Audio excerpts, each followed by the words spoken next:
So the purpose of science is to unravel mystery, and then the purpose of, if it's to, I guess correctly, is for religion is to give you some, right? So that is the reason why they keep intercorrelating, like running.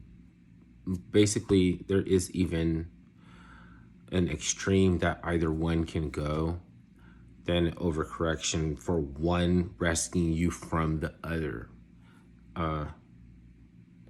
Somebody allowed me to hit up on that recently, so it just remembered me to make a video. Reminded me to that. At least there's some content that I can make a video on. Might as well try. I don't know if that seems corny or something, but that's how I work, though. That's how my mind works anyways. I don't really have a schedule of things that I'm going to talk about, so it's just like, oh yeah, you know. H.P. Lovecraft, what does it mean that he's Aristotelian? Does that mean that he believed in Aristotle? Something Aristotle, okay. He is also aristocrat, so I kind of got that confused. Like he is a kind of an outed fringe of aristocracy that's pushed out. So that's kind of like I don't know, Miss Havisham's. It's kind of like a section of upper class that is like not particularly, favored amongst like the elites. So they could have been, or they once were that, and they are like a little estranged to the whole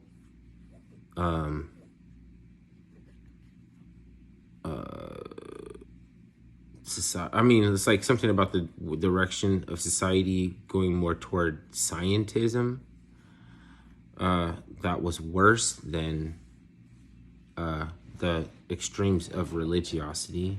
Then he was trying to bring his own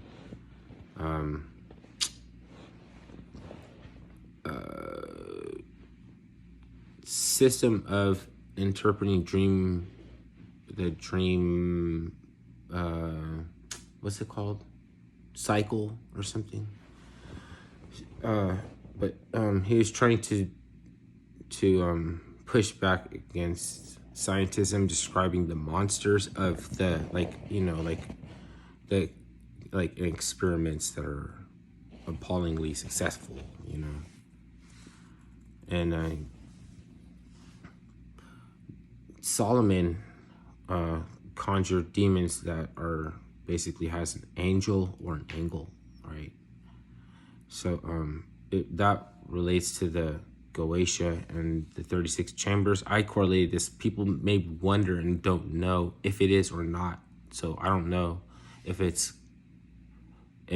Goetia is or that is related to the demons that of the 72 Goetia, or what's it called?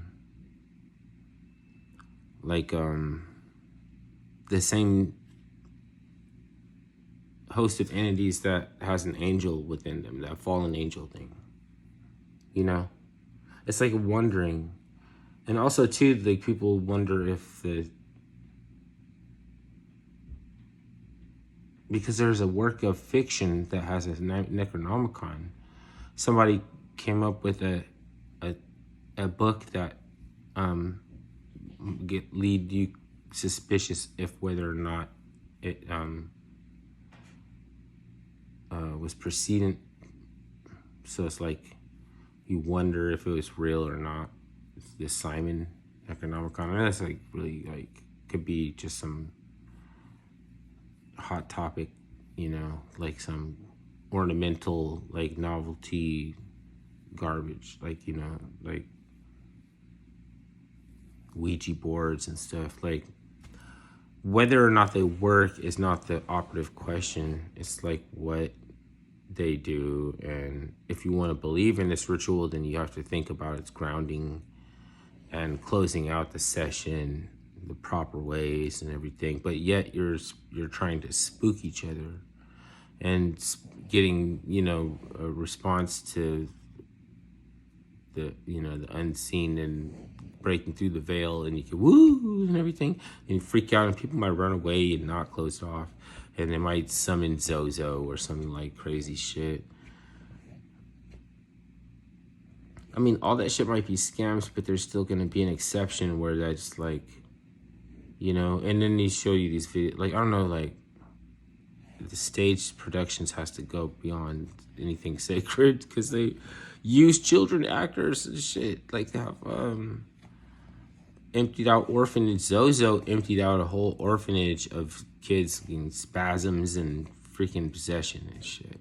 And that's just supposed to be like captured on YouTube. I mean, there's so much shit to debunk that there's not enough time for debunkers. I feel kind of silly. I like lightweight believing that shit. Because I know there's an example, like, even if they disprove it entirely, I know there's like an example of something that's like gonna be like go beyond that,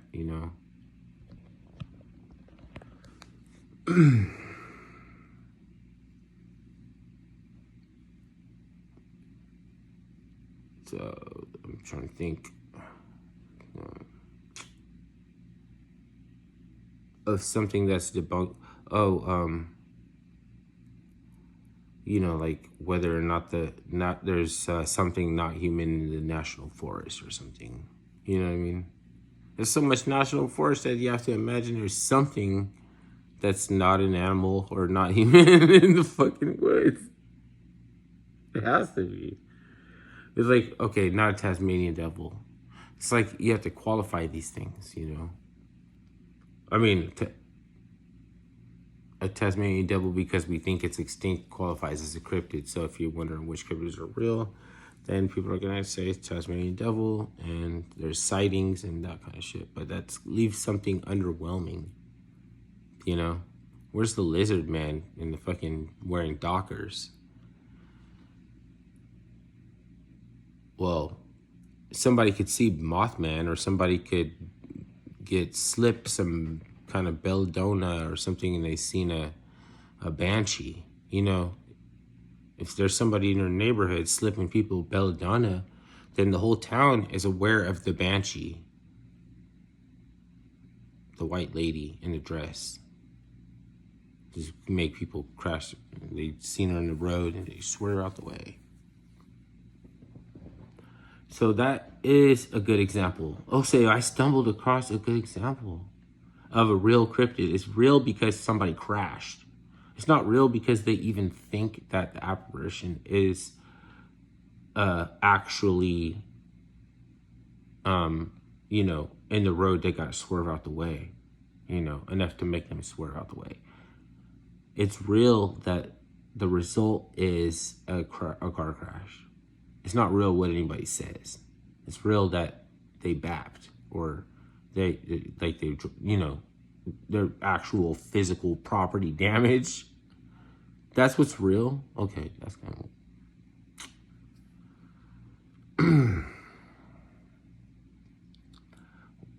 I swear though, if there's a will, there's a way. If you want to find some cryptids, you can just look for a place where cryptids would normally get tripped up and then like get blown by strong winds into a grate, like, or a fence or something, that gets stuck or something. You can find them like paper money or something. So like think about like, where's a good place if I want to find gold or something? Go down to the Diamond District and vacuum the cracks of the sidewalk.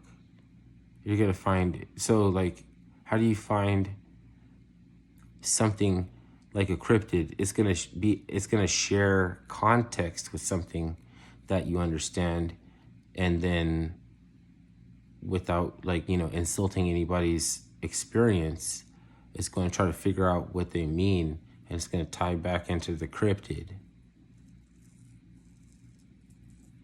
Because the cryptid is real, it's just that people are patronizing,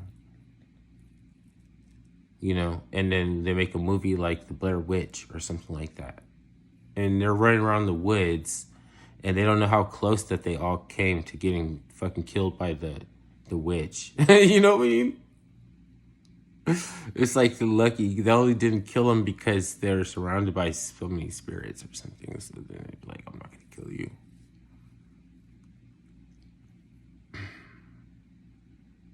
But then as the dynamic and the paradigm shifts, then there's so many things that we realize are unadvisable that you probably can't get away with doing that shit anymore. Maybe when you were a youngster or something like that, young and dumb or something. Kids these days aren't going to have have as many what's it called? They're not going to have it as easy. It's like not going to be as many chances to get it right next time.